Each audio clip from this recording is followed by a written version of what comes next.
The gun didn't waver. Steel gleamed under the firelight. Jin Seok's hand trembled, just slightly, but his finger stayed on the trigger. Ji-ho stared up at him, blood in his mouth, smoke in his lungs, his best friend pointing a weapon at his head. Jin Seok.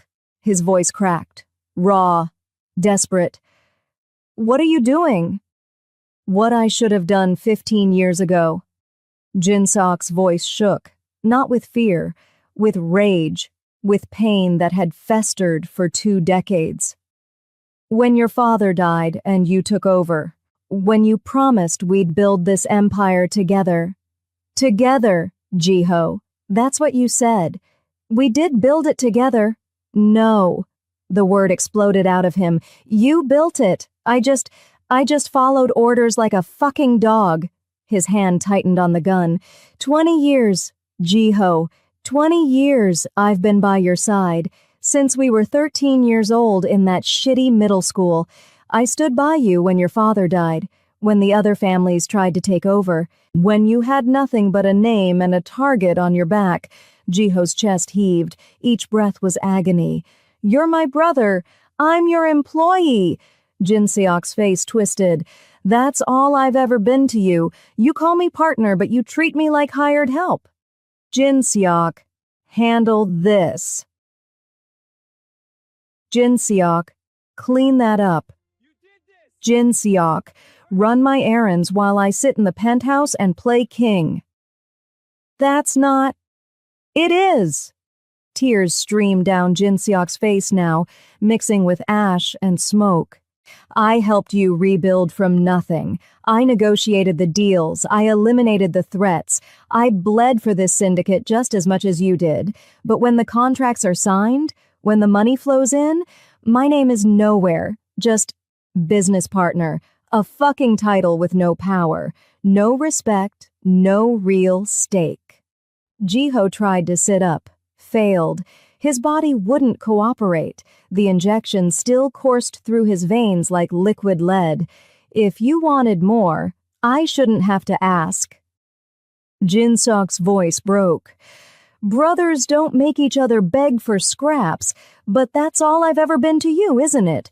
The loyal dog who sits and stays and fetches on command." The words landed like punches, each one true, each one devastating. Because Jin Seok was right. Ji-ho had never seen it, never understood how his oldest friend had slowly transformed into just another subordinate, how the boy who'd shared lunch money and homework and dreams had become the man who ran Ji-ho's errands without question. "I'm sorry."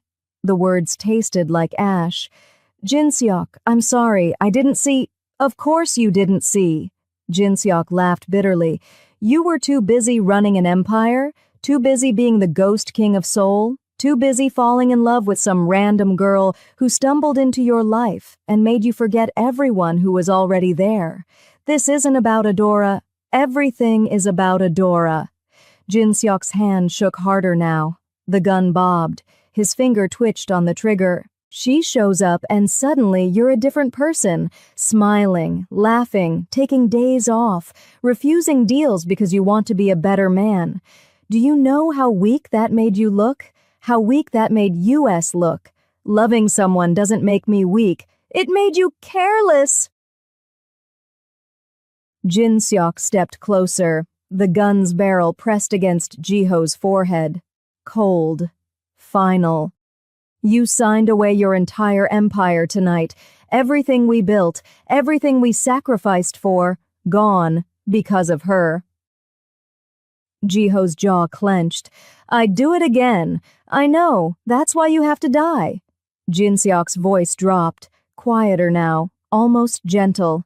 Sungmin offered me equal shares. Real partnership, 50-50 split of everything. No more taking orders. No more begging for recognition. And you trust him? Ji-ho's eyes locked onto Jin Seok's. You trust that he'll keep his word? That a man who orchestrated all this, who set fires, hurt an innocent girl, and orchestrated murder, you think he'll honor a deal with you? Shut up. Jin Seok's hand wavered. just for a second. He eliminated me to take power, Jiho pressed. His voice was soft, steady.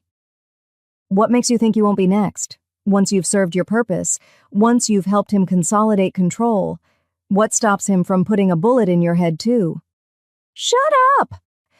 Jin-seok's finger tightened on the trigger. His whole body shook now. You don't get to do this. You don't get to manipulate me. I'm not manipulating you. I'm telling you the truth. Jiho's voice cracked. You're my brother. My family. I failed you. I see that now. But killing me won't fix anything. It'll just make you a pawn in someone else's game. Silence. Heavy. Suffocating. Broken only by the roar of flames consuming the warehouse behind them. Jin-seok's face crumpled. Tears fell faster now. His hand shook so violently the gun rattled. I can't. Jin-seok's voice broke completely. I can't keep living like this, in your shadow, being nothing. Then don't. Jiho's eyes never left his. Take what you're owed, demand it. I'll give you everything. Real partnership, equal shares, your name on every contract. I swear it. You're lying. I'm not. Jin-seok, please. Desperation bled through every word. I'm begging you. As your brother, don't do this. Don't throw away 20 years for a promise from a man who murders his partners. Jin-seok's face twisted. Confusion, anger, pain, hope, all of it warring behind his eyes. His hand lowered, just an inch. The gun's barrel dipped away from Jiho's forehead. I'm sorry. The words fell from Jiho's lips. Over and over. I'm so sorry. For all of it. I'll make it right. I swear I'll make it right. The gun lowered further, pointed at the ground now. His finger eased off the trigger. Jin-seok's shoulders shook. Sobs tore from his chest. Raw, broken. 20 years of resentment cracking open all at once. For a moment, one perfect, fragile moment, Jiho thought he'd gotten through. Then Jin-seok's face hardened. His eyes went cold. Empty. It's too late. His voice was flat. Dead. I've already made my choice. Jin-seok's eyes squeezed shut. The gun rose again. Fast, aimed at Jiho's chest this time. Jin-seok, no! His finger pulled the trigger. The sound was deafening. Thunder and death compressed into a single moment. Adora! Jiho's scream tore through the night. Raw, anguished, destroyed. Jin-seok's eyes snapped open. Horror flooded his face, because the bullet hadn't hit Jiho. Adora stood between them, body swaying, eyes wide with shock, her hands pressed against her abdomen. Blood seeped between her fingers. Dark, wet, spreading. She'd woken up, seen the gun, thrown herself in front of Jiho at the last possible second. No. Jin-seok stumbled backward. The gun fell from his hand, clattered against concrete. No, I didn't. I wasn't. Adora's legs buckled. Jiho's arms wrapped around her as she collapsed into him. Her weight settled against his chest, warm, precious, bleeding. Adora. His hands pressed against the wound. Blood poured over his fingers. So much blood. Too much. Stay with me. Please, please stay with me. Comment, survive. If you're crying right now because Adora just took a bullet meant for Jiho and she's dying in his arms. If you're new to Afro-Korean romance stories, hit that subscribe button now because what comes next is going to shatter you. This is the woman who gave up everything to save her brother. The woman who ran from an abusive ex across continents. The woman who fell asleep in a mafia boss's bed and accidentally stole his heart. And now she's bleeding out on concrete while the man she loves watches helplessly. How will she make it out in time in the middle of nowhere? Can the doctors even save her? And Jin-seok, the best friend who just pulled the trigger, what happens when the guilt destroys him? Because this isn't just about a bullet. This is about 20 years of brotherhood shattered in one terrible moment, and Jiho is a man of brutal vengeance. Drop a like if you're invested. Comment what you think. Does Adora survive this? Can Jiho ever forgive Jin-seok? And what will happen when his mother finds out the woman she hates just saved her son's life? Keep watching because Lee Jiho is about to make a grave choice that will change everything between them, and for the worst. Her eyes found his, unfocused, hazy. Pain etched across her beautiful face. Jiho, her voice was barely a whisper. You're okay. I'm okay. I'm fine. But you... His voice broke. You shouldn't have... Why did you... Couldn't... Let him... Her breath hitched, rattled. Couldn't let you die. Jin-seok stood frozen, staring at what he'd done, at the blood, at Adora's face going pale, at his best friend cradling the woman he loved while she bled out on the ground. I didn't mean... His voice cracked. I didn't want... Get out! Jiho's roar was inhuman, feral. Get out before I kill you with my bare hands. Jin-seok ran, turned, and fled into the darkness. His footsteps echoed, then faded, then disappeared completely. Gone. Jiho didn't watch him go, couldn't take his eyes off Adora, off her face, off the blood that wouldn't stop flowing no matter how hard he pressed. Hold on. His voice shook. Adora, hold on. Help is coming. I can hear the sirens. They're almost here. Just hold on. Her hand found his, gripped weakly. Scared? She muttered. I know, baby. But you're going to be fine. You have to be fine. Tears blurred his vision. Hot. Unstoppable. The first tears he'd shed since his father's death, 17 years ago. I can't lose you. Please. I can't lose you. Love. You... Her eyes fluttered, fighting to stay open. I love you too, so much, more than anything. He pressed his forehead against hers. Stay with me, please, just stay with me. Sirens wailed closer. Red and blue lights cut through the smoke. Voices shouted. Footsteps pounded. Firefighters, paramedics, help, finally. 2 paramedics rushed over, took one look at Adora and moved fast. Professional, efficient. They tried to pry Jiho's hands away from the wound. He wouldn't let go. Sir, we need to... I'm not leaving her! Sir, please. She's losing too much blood. Another paramedic was already preparing a stretcher. IV bags, equipment. We need to move now. They loaded Adora onto the stretcher. Jiho climbed into the ambulance behind them, his hands still pressed against her wound, his eyes still locked on her face. The doors slammed. The ambulance tore away from the warehouse, sirens screaming, racing through Seoul's empty streets toward Seoul National University Hospital. Jiho held Adora's hand, squeezed it tight, whispered to her the entire way. Stay with me. You're going to be fine, I promise. Just hold on, please hold on. I can't do this without you. I can't breathe without you. You're everything. You're my whole world.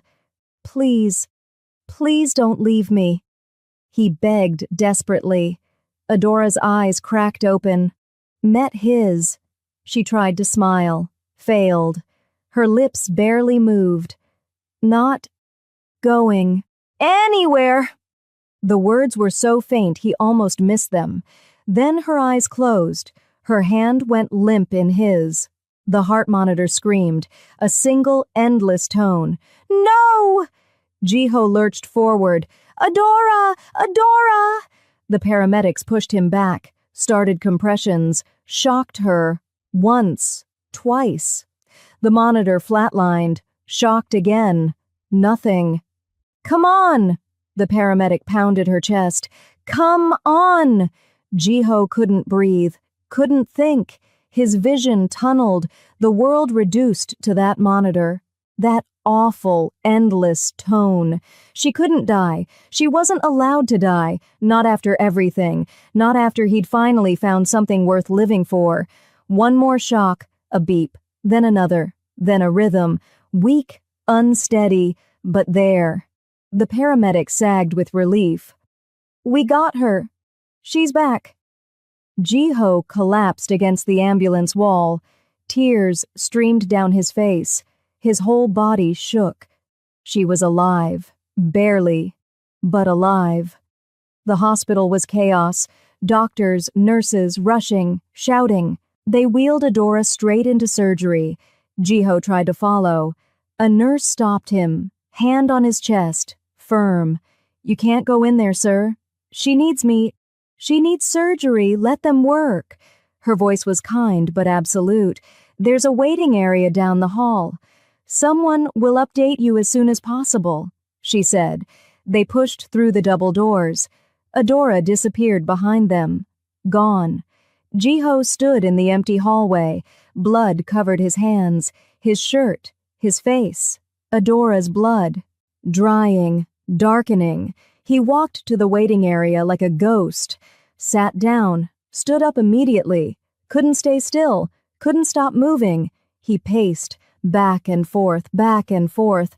The floor tiles blurred beneath his feet. His hands clenched and unclenched. His jaw ached from clenching. An hour passed, then 2, then 3. He didn't sit, didn't eat, didn't drink, didn't speak to anyone even when his men arrived. Just paced and prayed and bargained with a god he wasn't sure existed. "Take anything, everything, my empire, my money, my life. Just let her live. Please let her live." 4 hours, 5, 6, finally, the double doors opened. A surgeon emerged, mask pulled down, exhausted, blood on his scrubs. Ji-ho rushed him, grabbed his shoulders. "Is she—" The surgery was successful. The surgeon's voice was steady, calm. "We removed the bullet, repaired the damage. She lost a lot of blood, but we transfused her. She's stable now." The words hit Ji-ho like a physical force, relief so intense it hurt. His knees buckled, he collapsed to the floor, right there in the middle of the hospital hallway. The surgeon crouched beside him, put a hand on his shoulder. "She's going to be okay. She'll need time to recover, but she's going to be okay." Ji-ho couldn't speak, could only nod. Tears fell silently, endlessly. She was alive. His Adora was alive. "Can I—" His voice cracked. "Can I see her?" "She's in recovery. Still unconscious from the anesthesia. But once she wakes up, yes, you can see her." 2 hours later, a nurse found him. "She's awake." Ji-ho followed her down the hallway. His heart hammered, his hands shook.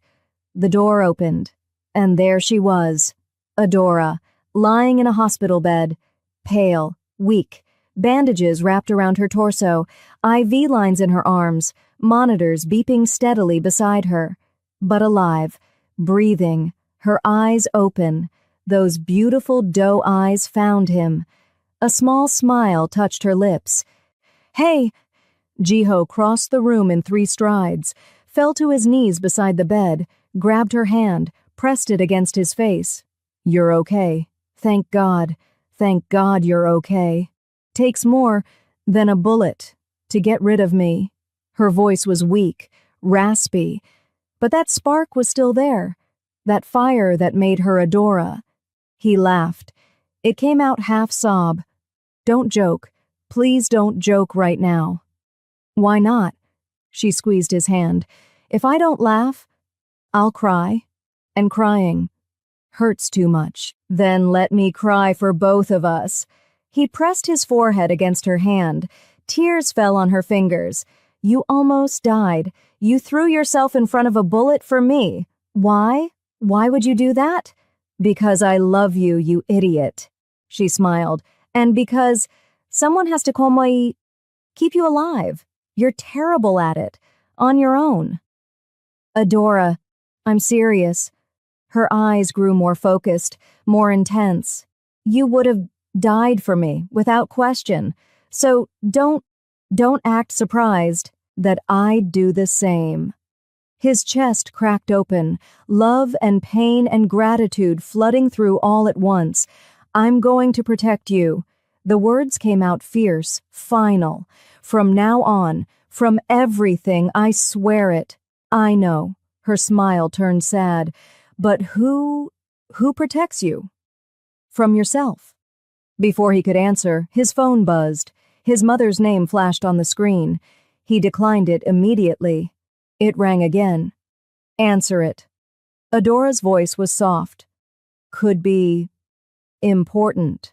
Nothing is more important than you." "Jiho." She squeezed his hand. "Answer the phone." He glared at the device, then answered. "What?" "I need to see you."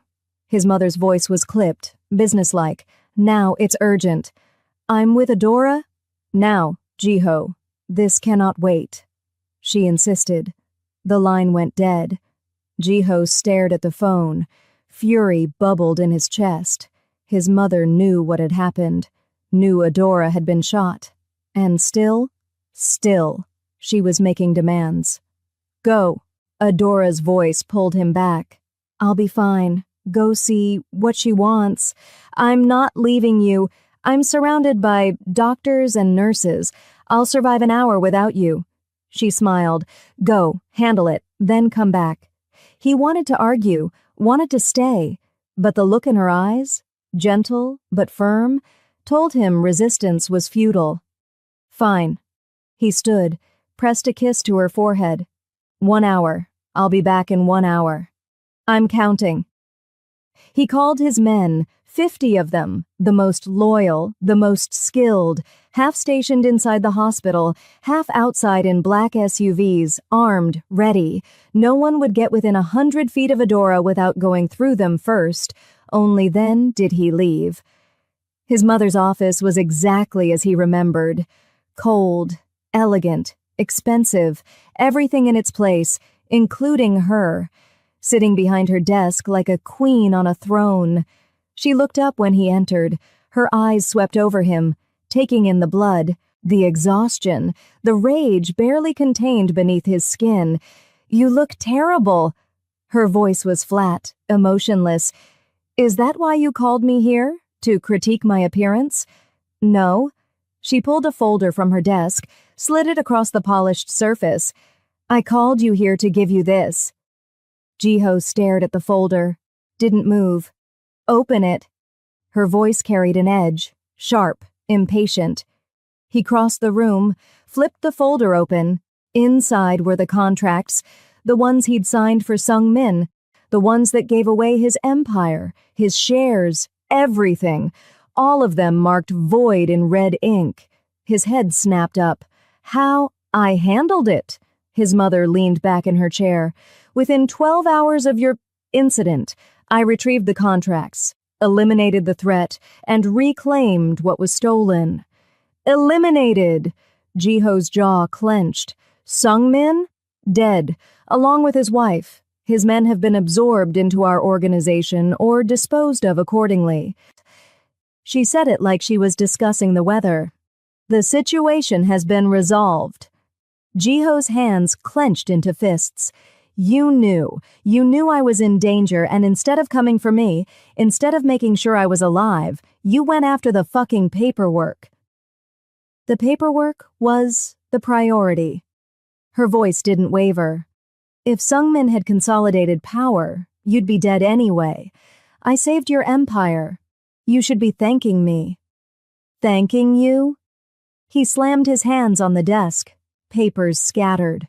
"Adora almost died, and you were playing corporate espionage." "I was protecting what matters." Her eyes were ice. "Your empire, your legacy, the business your grandfather built and your father died for. That is what matters." "No." Jiho's voice dropped, deadly quiet. "I matter. Adora matters. She's the only thing that matters. That girl has ruined you." His mother stood, fury finally cracking through her composed mask. "Look at yourself. crying over some foreign woman who stumbled into your life, signing away empires for her, nearly dying because you were too distracted to see a threat coming. She saved my life. She put you in danger in the first place. His mother's voice rose. Actually, rose. Before her, you were focused, strong, untouchable. Now you're weak, soft, exactly like your father. The comparison landed like a slap. Don't! Jiho's voice was low, dangerous. Don't compare me to him. Why not? It's the truth. She pulled fresh papers from her desk, slid them toward him. Sign these. They reinstate your full control, make it clear you're back, that your moment of weakness is over. Jiho looked down at the contracts, his name, his empire, everything he'd built, everything that had cost him so much.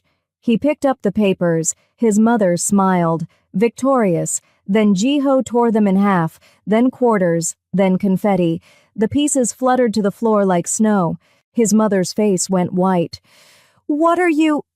I'm done. The words came out calm. Final.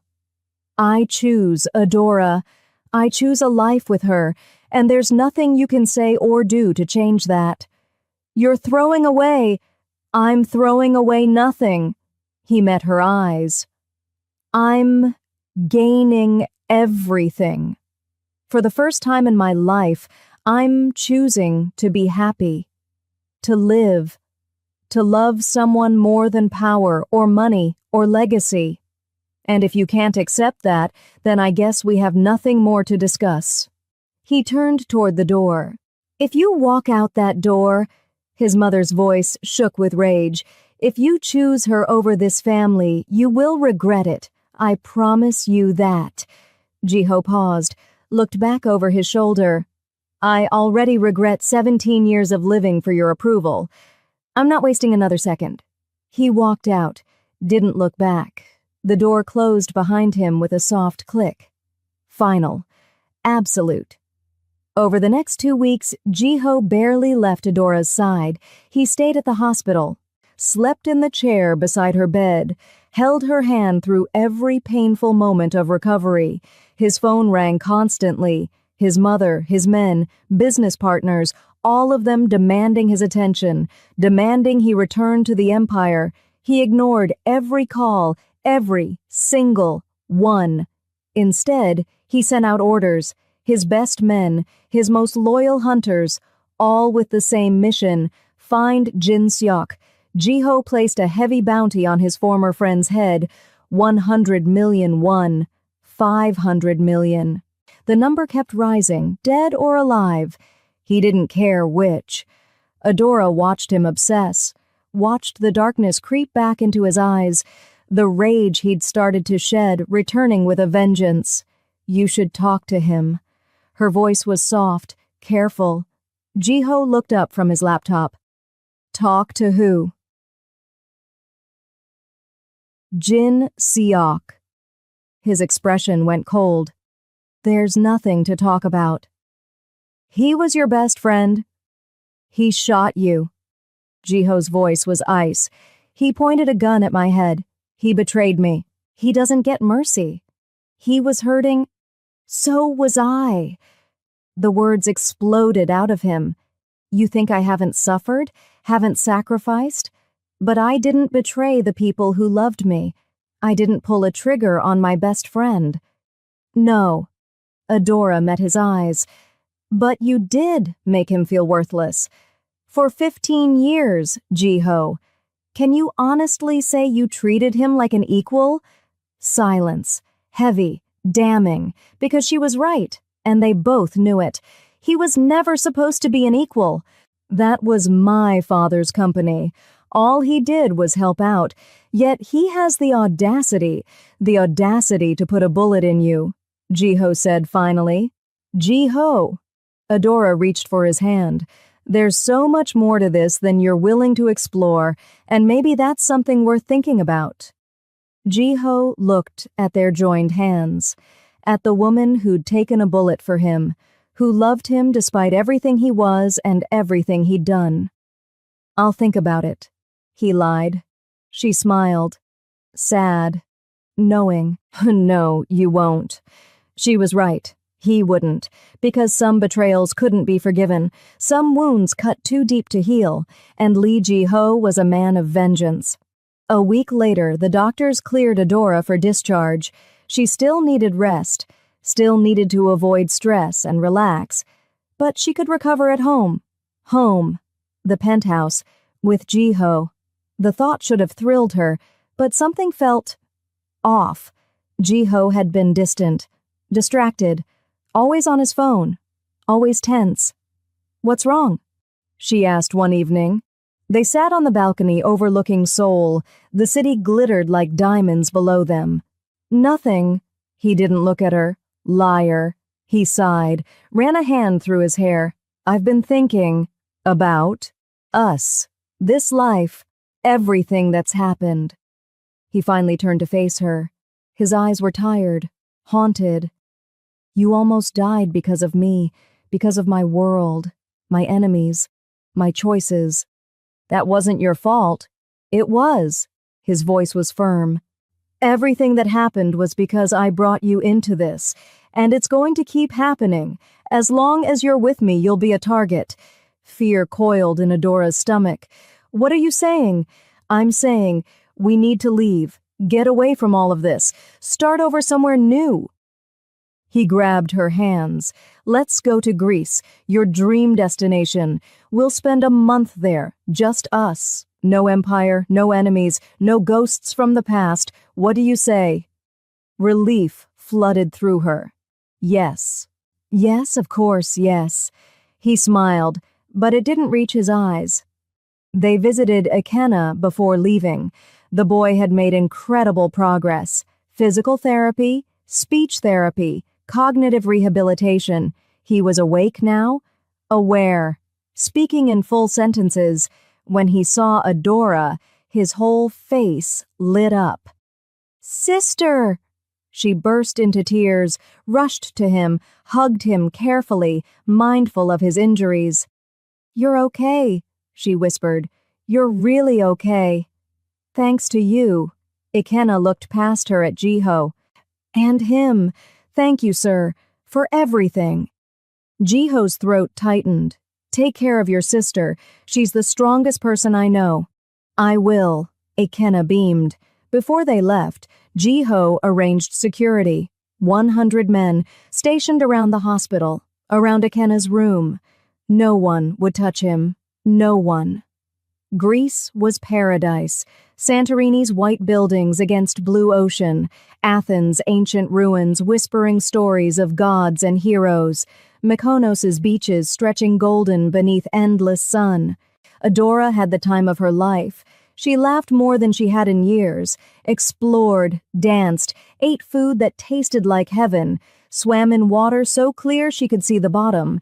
And Ji-ho watched her, memorized every smile, every laugh, every moment of joy, because something was wrong. He could feel it, a darkness creeping closer, danger circling. After a few days, his mood shifted. He grew quiet, withdrawn, always on his phone, texting, calling, his jaw perpetually clenched. Adora noticed and tried to understand, but after a while, she cracked. What's going on? Adora asked one night. They sat on their hotel balcony, stars scattered above them like diamonds.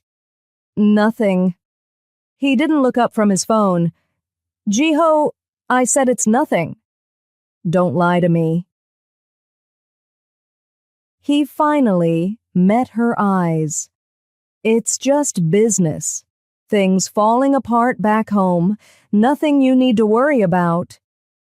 But you're worried. I'm handling it. She didn't believe him, but she also didn't know how to push without making things worse, so she let it go. Big mistake. 3 days later, Ji-ho's phone rang. His face went white when he saw the number. He answered, listened. His expression crumbled. I'm coming. I'll be there as soon as I can. He hung up, turned to Adora. We need to go back to Seoul. Now. What happened? My mother. She's in danger. Someone's coming after her. I need to. He stopped, ran a hand over his face. I need to protect her. Adora's heart sank. She'd seen how he and his mother fought, how much pain existed between them. But she also understood. Family was family, even when they hurt you, and she was all that was left of his family. Okay, she said softly. Let's go. They flew out on a private jet, straight to Seoul. 17 hours of tense silence. Ji-ho barely spoke, barely ate, just stared out the window like he could will the plane to move faster. When they landed in Seoul, Ji-ho turned to her. I need you to go home, to the penthouse. Stay there with my men. I'll handle my mother and then come back to you. I should go with you. No. His voice was firm. This could be dangerous. I need you safe. Please, just trust me. She wanted to argue, but the desperation in his eyes stopped her. Okay. She kissed him. Be careful. Always. He kissed her back, deeply. Ji-ho's car raced toward his mother's estate in Gangnam. His gut churned. Something felt off. Wrong. But he couldn't ignore a threat against his mother. Despite everything between them, she was still his family. Still his blood. The car pulled up to the gates. They opened automatically. Too smoothly. Too easily. Ji-ho's hand moved to his phone. He should call for backup. The car stopped at the main entrance. Ji-ho stepped out. The estate was dark, silent, not a single light on, not a single guard in sight. Every instinct screamed danger. But his mother was inside, possibly hurt, possibly dying. He pushed through the front door. The lights blazed on, blinding, overwhelming. Ji-ho's hand went to his gun. Pain exploded across the back of his skull. Stars burst behind his eyes. His knees buckled. Hands grabbed him. Strong, familiar, his own men. What? He tried to fight. Tried to twist away. But there were too many. 5, 6, 7 of them. Men he'd trusted. Men he'd paid. Men who'd sworn loyalty. They forced him to his knees. Zip-tied his wrists behind his back. Brutal. Efficient. Professional. He resisted and a boot connected with his ribs. Air exploded from his lungs. Another kick. Then another. They beat him methodically, scientifically, breaking him down piece by piece. Ji-ho's vision swam. Blood filled his mouth. His body screamed. Then the beating stopped. Footsteps, slow, deliberate, high heels clicking against marble. His mother emerged from the shadows, immaculate as always, hair perfect, makeup flawless, wearing a cream Chanel suit that probably cost more than most people made in a year. She looked down at her son, broken, bleeding, bound at her feet. No emotion crossed her face. Hello, Ji-ho. Her voice was ice. Thank you for coming so quickly. You... Blood dripped from his split lip. There's no danger. You lied. Of course I lied. She circled him like a shark. You wouldn't have come otherwise. You've been ignoring my calls, ignoring your responsibilities, ignoring everything that matters because of that girl. Don't. He tried to stand. A boot to his back sent him sprawling. His face hit the floor, hard. Don't you dare touch Adora. Touch her? His mother laughed, cold, cruel. Oh, Ji-ho, I don't need to touch her. I've already taken care of that particular problem. His blood turned to ice. What did you do? What I should have done months ago. She crouched down, met his eyes. I removed her from the equation, permanently. If you hurt her... Rage gave him strength. He lunged. The zip ties held. His men grabbed him, forced him back down. I'll kill you. I swear to God I'll... You'll do nothing. Her voice cut through his threats like a blade. Because you're going to stay here, in this estate, under guard, until you come to your senses and remember who you are. I know who I am. Do you? His mother stood, smoothed her suit. A man who gives up empires for love. A man who cries and begs and breaks himself for a woman who means nothing. I mean, look at your men. They've had enough of your weakness, of your foolishness. They weren't hard to convince because they realized that the man they once swore their loyalty to is gone. Now he's a soft lapdog to a foreign woman. That's not you, Ji-ho. That's not the son I raised. You didn't raise me. The words exploded out of him. You trained me, molded me, turned me into a weapon for your ambitions. But I'm done being your puppet. You're done when I say you're done. She gestured to the men. Take him to the East Wing. Lock him in the master suite. No phone, no contact with the outside world. And if he tries to escape, she smiled. Well, let's hope it never comes to that. The men hauled Ji-ho to his feet, dragged him toward the stairs. Mother, please. For the first time, genuine desperation bled into his voice. Please don't hurt Adora. She's innocent. This is between us. Please. Nothing is between us, Ji-ho. Not anymore. His mother turned her back on him. This is business, and business always wins. They dragged him up the stairs, down a long hallway, into a massive suite that had once been his father's. They threw him inside. He hit the floor hard, rolled, tried to get up. The door slammed shut, locks engaged, heavy, final. Ji-ho lunged at the door, threw his shoulder against it, again. It didn't budge. He was trapped, imprisoned in his own family's estate by his own men, and Adora was out there, alone, facing whatever nightmare his mother had arranged. Adora! He screamed her name, threw himself against the door again. Adora! But the walls were thick, soundproof. His voice died in the empty room. He collapsed against the door, sliding down until he sat on the floor, hands still bound behind his back, blood dripping from his face. For the first time in his life, Lee Ji-ho felt truly helpless. And the woman he loved was paying the price. A car took Adora to the penthouse. 4 dozen of Ji-ho's men accompanied her, professional, armed, alert. They escorted her into the building, into the elevator, up to the penthouse floor. The doors opened. She stepped into the foyer. The men followed her in. Then, click. The door locked behind them. Adora spun around. The men stood between her and the exit, their expressions blank, cold. What's going on? Her voice shook. They didn't answer, didn't move. Footsteps echoed from deeper in the penthouse.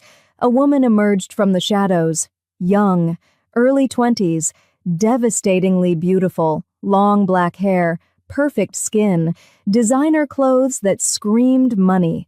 She carried a baby, maybe 6 months old. The child had Ji-ho's eyes. Adora's world tilted. The woman smiled, sharp, predatory. Hello, Adora. I've been waiting to meet you. Who are you? Oh, how rude of me. The woman's smile widened. I'm Choi Minji, Ji-ho's fiancé. She lifted the baby slightly. And this is our son, Ji-hoon. The words hit like bullets, each one tearing through Adora's chest. Fiancé, son, Ji-ho's.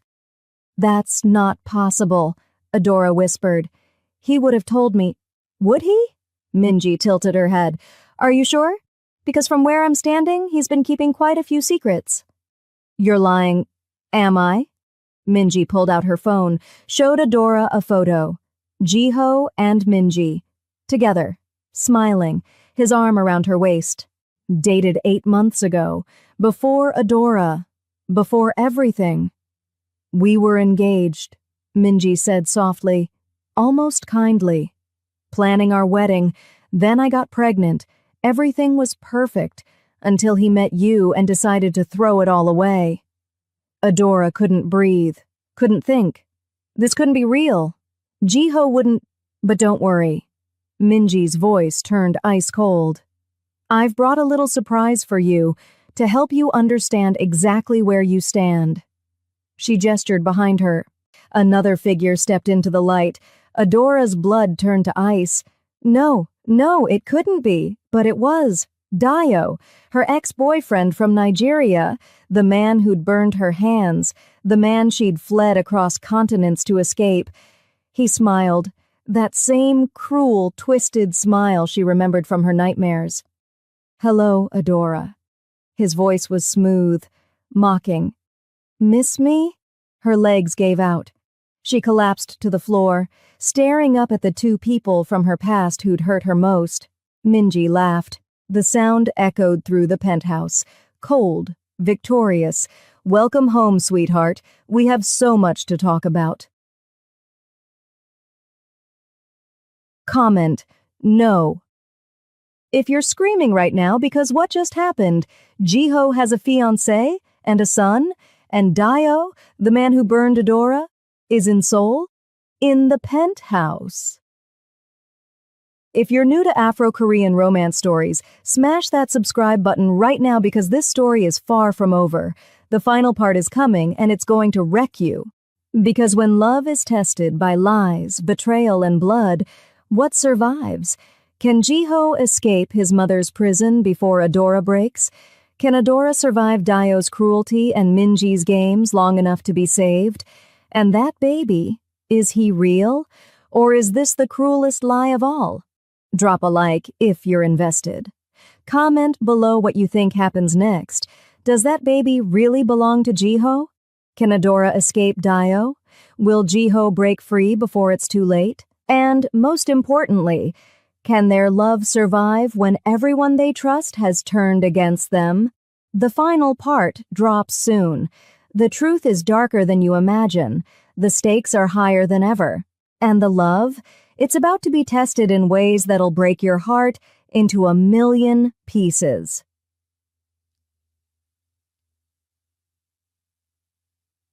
This is Afro-Korean Romance Stories. Part 3 is coming, and it's going to change everything.